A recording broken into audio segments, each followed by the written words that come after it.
Can everybody hear me back there? Okay, perfect.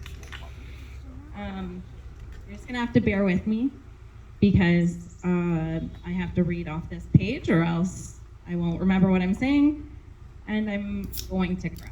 So just bear with me. We just want to thank you so much for all of your support and love and for being here to share the day with us. It means the world to us to have you all here. I like to think that we're not gathered here to say goodbye because I don't think you ever really lose someone, not even to death. I believe that they continue to live on in every act, every thought, and every decision we make throughout our lives. Instead, I like to think that we're gathered here to say thank you to my dad. Thank you for being in our lives and sharing your love, your wisdom, your weird sense of humor, your strength, and your absolutely remarkable, gentle soul. Thank you for giving us so many memories that we'll cherish forever. With the death of a loved one, you often get asked by people if there's anything that they can do for you. I struggled with this question at first. There really was nothing that anyone could do. But over the past 3 months, I realized that the greatest thing anyone can do for me is to keep speaking of my dad and sharing all the memories that remain. I encourage anyone who wishes to share a memory of my dad, whether it's today, or if you need time to think about it, you can send it to me in an email. But just make sure if it is today that it's appropriate because we have kids here.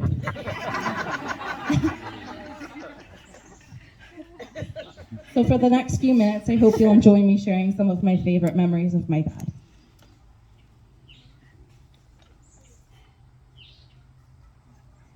My dad went by several names: Spencer, Dad, Grandpa, Uncle Spencer, Silver Fox, Uncle Expensive, Spencois, and my personal favorite, Ed Maverkovich from Cloyne.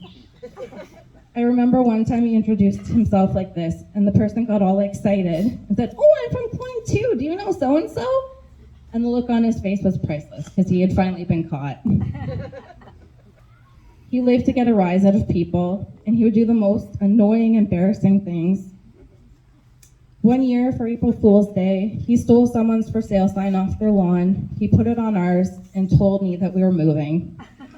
I cried all morning, and only after really making sure that I believed him, he said, "April Fools," and sent me off to school. Back in the day of actually having cameras and having to develop film, I could always expect a couple of close-up selfies to be on the roll of film. He loved to take them when I wasn't looking, and he thought it was hilarious when I got them back. And if you watch the slideshow, there's numerous on there. Absolutely every time he got into a pool or a lake, whether it was warm as bathwater or cold, he would yell out, "Woo!" as he jumped in, just to make sure everyone was paying attention. You really never knew what he might say. I recall being mortified on numerous occasions with his comments, which were always said way too loud and generally about the size of someone's bum. Dad was the only person I knew that would swim with a hat, a long sleeve shirt, and even sometimes pants.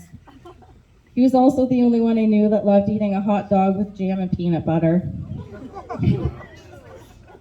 Maybe onions too. Cheese whiz, yeah. He loved to get us out on the boat and go water skiing and tubing, and seeing how quick he could get us to wipe out. One year, he took Paul tubing through the long weeds, whipped the crap out of him, and Paul was pissed. But Dad thought it was pretty funny.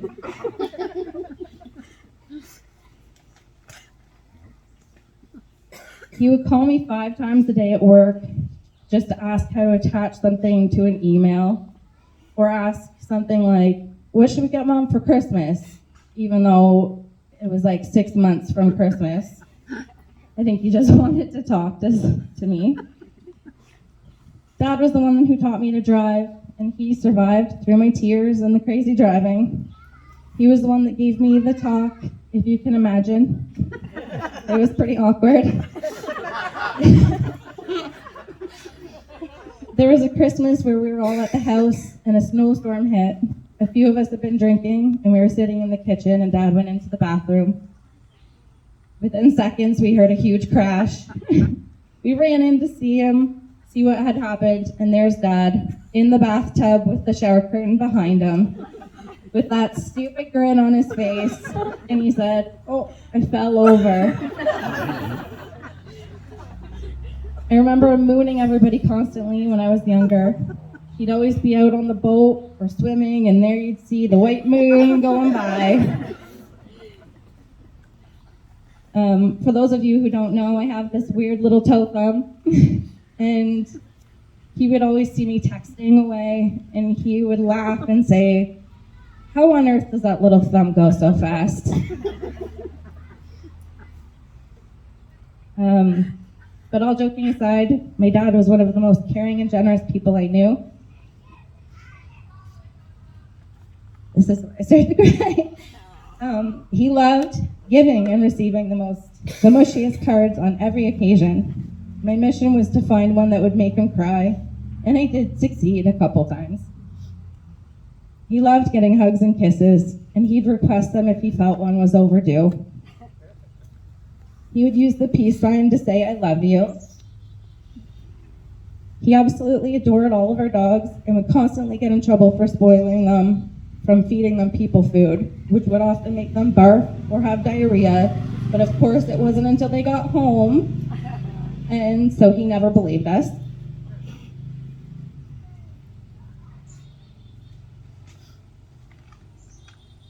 He loved music, and he would never not sing the lyrics or tap his foot when a good one came on. He also loved to dance.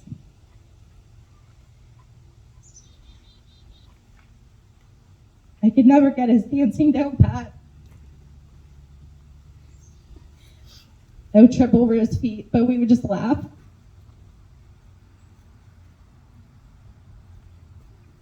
As a teenager, he told me that no matter where it was, what time it was, or what was going on, that I could always call him to come get me. No questions asked. But I bet after the first couple early morning calls, he wished he put some parameters on that. The last 7 years or so, I would cut his hair for him, or what was left of his hair.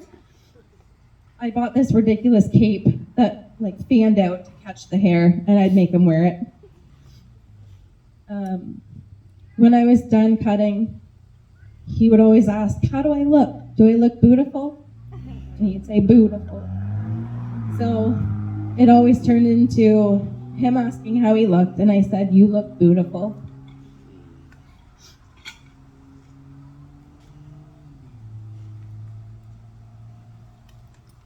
We named our daughter Isla Spencer after him,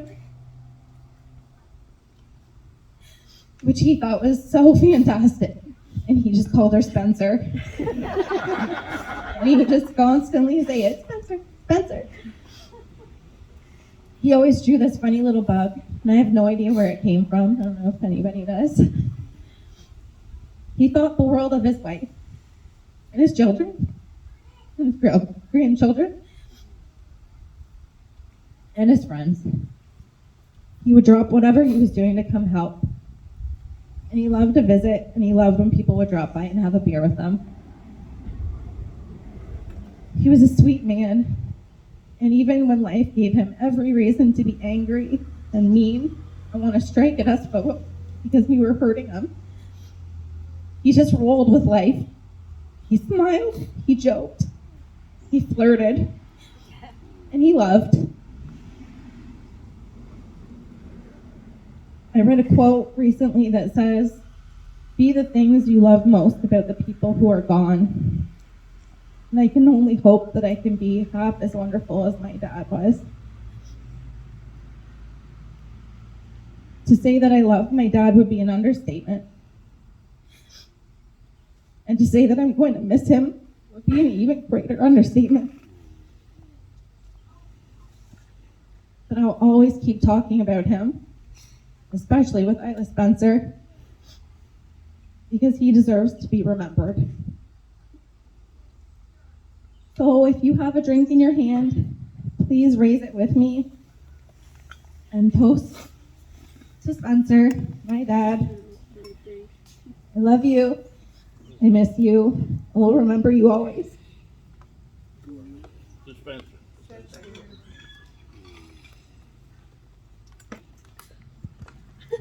Who's next? Bill, do you want to go next? Wow, good crowd. I didn't know Spencer had these many friends. That's really. Start the word. Anyways, I first met Spencer, 1970.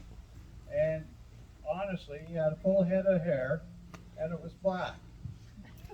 So we go back a ways. Now, I was trying to put something together, and this was 2 days ago, and I just finished writing it. And I got a message. We were just out sitting beside the window, and this loud thunder and lightning bolt came down, and boom! And I said, sure, all right, I'll change it. I won't put that in it. Anyways, the one thing about Spencer, though, in the beginning, he had a full head of hair now, and he didn't keep it, but he had that smile. And he kept that smile forever. And you could always see when you walked in, there was that big smile. 5 decades of knowing him, well, there's, working with Spencer, there's a lot of things that go through my mind. Being Bill Spencer and Spencer Gray, I got blamed for all the things he did. I'll tell you, it was an awful thing to carry.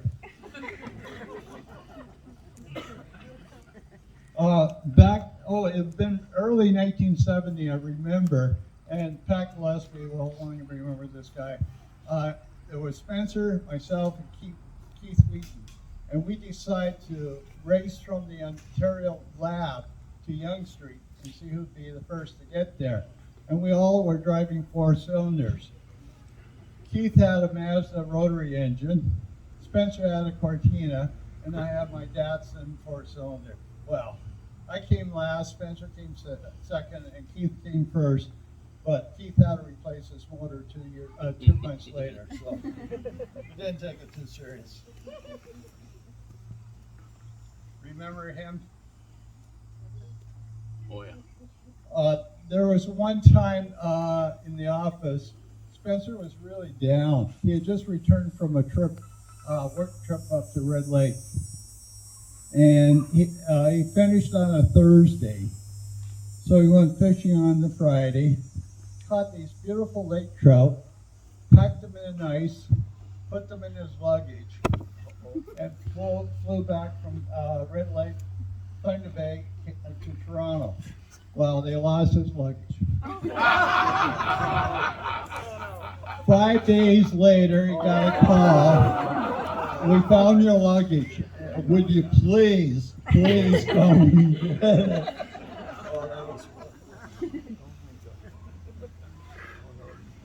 As it turned out, we lived quite close. There was Spencer, Pat, and ourselves were all within a couple blocks back in the days. And when we moved to Kingston, well, first thing was, I'm here for 2 years. Forget it. I'm a Toronto boy. That changed. Like so many who got transferred to Kingston. And we lived about 2 or 3 blocks apart at that time. And he had 2 older boys. I had a daughter, so the razzing wasn't always quite, shall we say, a little X-rated. And that went on a little bit later until he had a daughter. And I said, Spencer, remember, I've got a son. So No, he stopped harassing right after that. Uh, we shared many trips together, celebration, weddings, including redecorating Spencer and Jocelyn's room one year, and Marcy did it, and I didn't. We covered their bed with chips, dill pickles, watermelon. What else did you put in that bed, Marcia? Yeah. Anyways, it was Carrie and Joanne's wedding, and we just had a lot of fun. Well, there are countless stories and adventures from Alaska, the trip to Alaska, all we had a ball there, to the near sinking of my boat, which was called Still Afloat. And it happened in front of a strip joint in the St. Lawrence near Ivy Lee. Anyways, we pulled over and let Jocelyn and Diane off, and they went up the dock. And yeah, there was a strip joint. We said, make yourself at home. We'll be back in about 2 hours. So we made our way slowly through the islands back to Gananoque and tied her up. And we got back, and they were still sitting outside for some reason, but yeah, it didn't sink, but.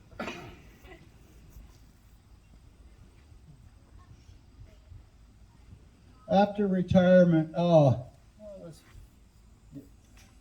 after retirement, Spencer, Frank Reinholz, Bill Galpo, myself, we really developed a very strong friendship, like family. We would meet every Friday at 7 a.m. for breakfast as commitment for about with three objectives: good coffee and food, good conversation and laughs, and to dispatch Frank to work wired. Oh, we used to get him going sometimes. It was so much fun. One year we decided to have a progressive Christmas dinner, which went on for a number of years afterwards. I think we started the first one at Frank's house and Janice. And the deal was the guys had to do all the cooking. And Frank had some awesome German appetizers and farce the jurors, as Bill called them. And we went from there on to Bill Galfos. Bill was a really good chef. And he made some awesome homemade soup and buns. Then we went on to my spot house, and I did a Cornichons for everybody with all the dressing and basted with orange mustard, brown sugar toppings, and all the work. The ladies were all impressed with what the three of us had done to that point. Then we get to Spencer, and we ask, okay, Spencer, where's the Christmas dessert? Wow. He hums a little bit, then he goes into the refrigerator and pulls out this special red Jell-O.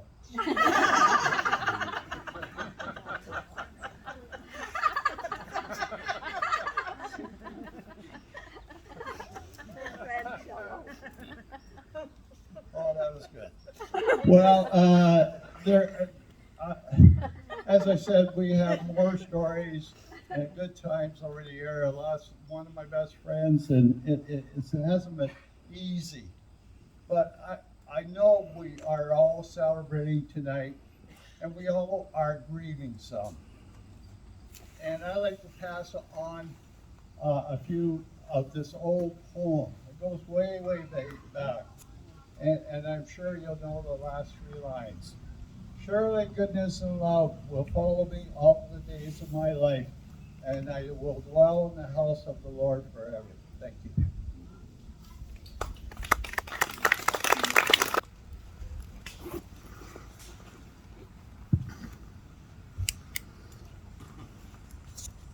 Hello, everyone. Can you hear me? They say they save the best for last. Am I ever going to fool you?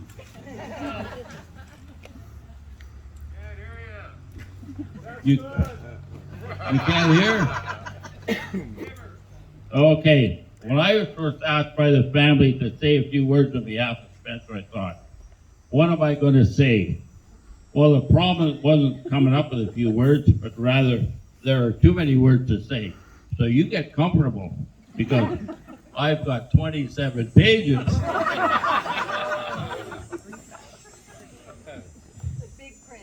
My best friend is gone. Or is he really? He's here with all of us. He's a part of us. He's probably sprinkled around the ground here. He's watching us. This is his home. He's familiar with this area. I'll now try to tell you a little bit about Spencer. Chelsea has covered off the part about Spencer, the father, who loved all his children, his grandchildren. So I won't belabor that point. I'm going to tell you about the other Spencer. I met Spencer on April 22nd, 1967, which was the day I started working for the Ontario Water Resources Commission, where Spencer was already working. As we were both about the same age, 23, we seemed to have some common interests, and a new friendship was forged.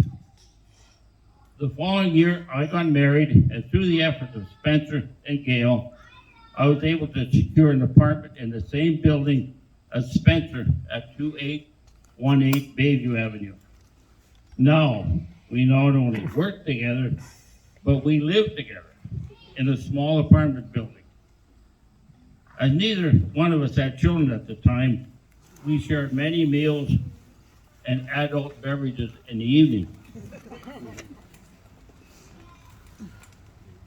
Time moves on, and through a reorganization of work, Spencer was relocated to Kingston, and I went to Sudbury, where we both had the same jobs as operations engineers. This, of course, provided us many opportunities of getting together through work-related matters. Enough said. Let's look at some of the qualities and talents that Spencer possessed. First, we look at Spencer, the organizer. When the MOE was reorganized in 1974 and everyone was relocated to one of the 6 regions in Ontario,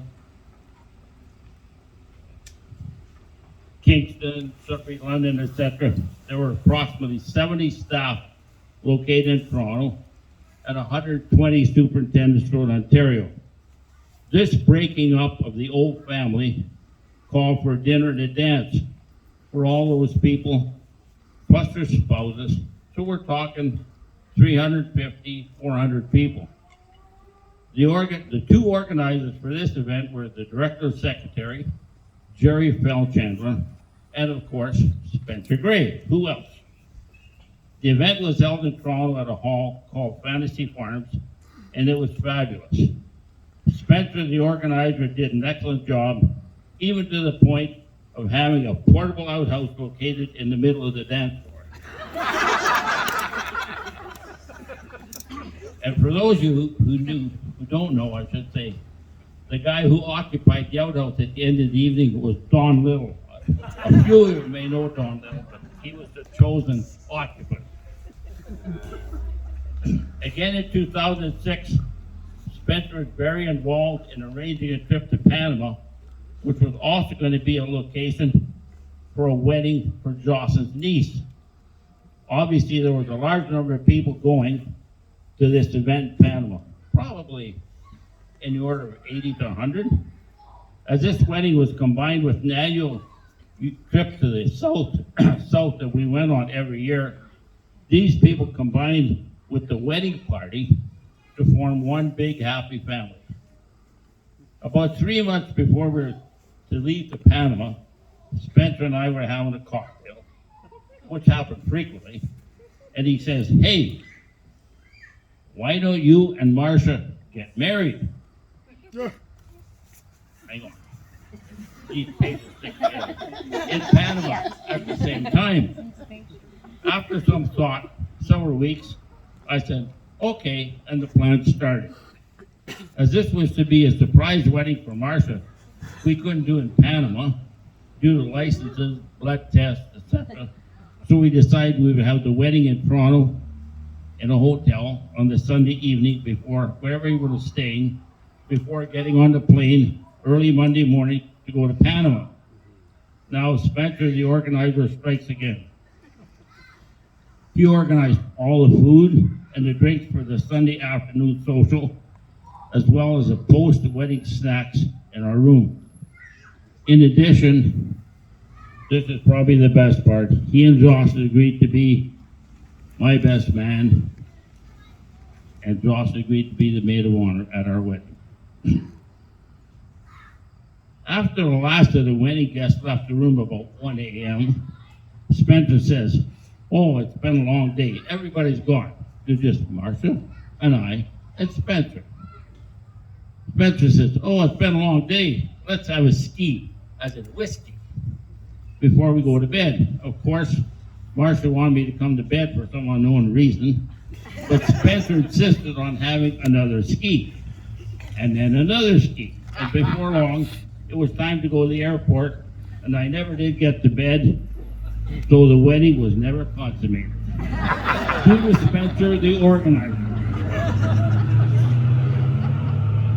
Now we have Spencer, the fisherman. Spencer's second love after his family was fishing. While living in Kingston, he did a lot of fishing and became very involved in muskie fishing, which was a challenge in itself. It's not unusual to troll for 2 days and never get a strike. In order to promote the muskie population, Spencer became involved with a number of muskie experts, as well as biologists, both in Ontario and the New York Ministries of Natural Resources. This venture included catching and tagging muskies with small radio transmitters, competition, and then flying around Lake Ontario and the St. Lawrence River to track their movements, spawning grounds, favorite areas, etc. Guess who ended up flying the airplane most of the time? Use your imagination. We ended up going on 4 trips to northern Saskatchewan to participate in some fantastic northern pike and lake trout fishing. That again would be material for another story. One summer, around 1990, I was visiting Spencer Kingston, and on that occasion, they were having a one-day fishing tournament in Kingston. Spencer and I entered the tournament, and off we went to where we fished around Timber Island. We caught lots of trout between 5 and 8 pounds, but we got one 12 pounds. We kept it in the live well, as we thought we should get some kind of a prize for fish that large, but we kept on fishing. Of course, a fish that size should merit a drink or two.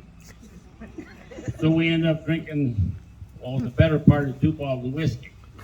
Around 3:30, a friend of ours, Billy Martin, who some of you may remember, who was also in the tournament, came along and inquired as to how we were doing. So of course, we had to show him our fish. As the tournament closed at 5 o'clock, Bill said, upon seeing our condition, he said, "Why don't you give me that fish?" He says, "I'm going back to Kingston and I'll enter it in the tournament." So we didn't miss the cutoff time. We said, no problem. We would be there in time. So lots of time. We had a few more drinks, fished some more, then left for Kingston. Guess what? We get there 5:05, and we couldn't enter our fish. Even worse, a 10-pound fish won the tournament. Spencer just laughed and said, "No problem. We got the biggest fish. Keep your prizes."